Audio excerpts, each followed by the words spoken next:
দেখো বন্ধুরা, আমি আজকে গাজর আর কড়াইশুঁটি দিয়ে একটা তরকারি, শুকনো একটা তরকারি বানাবো। তার জন্য লাগবে গাজর, কড়াইশুঁটি, পেঁয়াজ, ধনেপাতা, জিরে ফোড়ন দেবো, সর্ষের তেল বানাবো, তেল গরম করতে বসিয়েছি।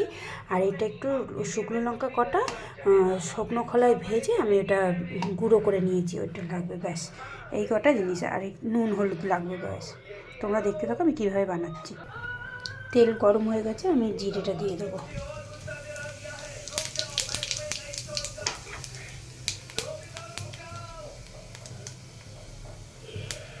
জিরেটা হয়ে গেছে, এবার পেঁয়াজটা দেবো। আমি এর মধ্যে দুটো দেড়খানা পেঁয়াজ দিয়েছিলাম, একটা মিডিয়াম সাইজের পেঁয়াজ আর একটা মিডিয়াম সাইজের হাফ দিয়ে। পেঁয়াজটা একটু হালকা হবে, তারপরে আমি গাজর আর ইয়েটা দেবো, গাজর আর মটরটা দেবো। পেঁয়াজগুলো হালকা হালকা হয়ে গেছে, এবার আমি গাজর আর মটরটা দেবো, একসাথেই দেবো দুটো।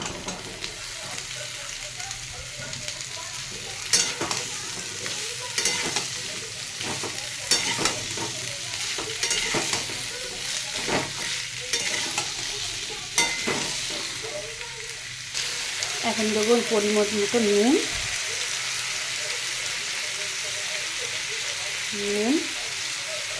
আর দেবো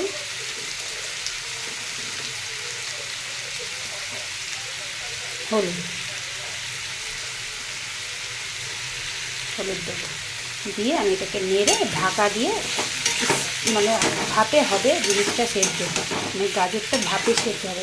কোনো জল দেবো না, কিছু দেবো না। লাস্টে নামানোর আগে ধনেপাতা আর এই শুকনো লঙ্কাটা, যেটা শুকনো খোলায় ভেজে আমি গুঁড়ো করে রেখেছি, সেটা দেবো। এবারে আমি ঢাকা দিয়ে দেবো, ঢাকা দিয়েছি। এবার এটা 10-15 মিনিট ঢাকা দিয়ে থাকবে। মাঝে একবার একটুখানি ঢাকনা খুলে নেড়ে দেবো, তাতে যাতে তলায় না লেগে যায়।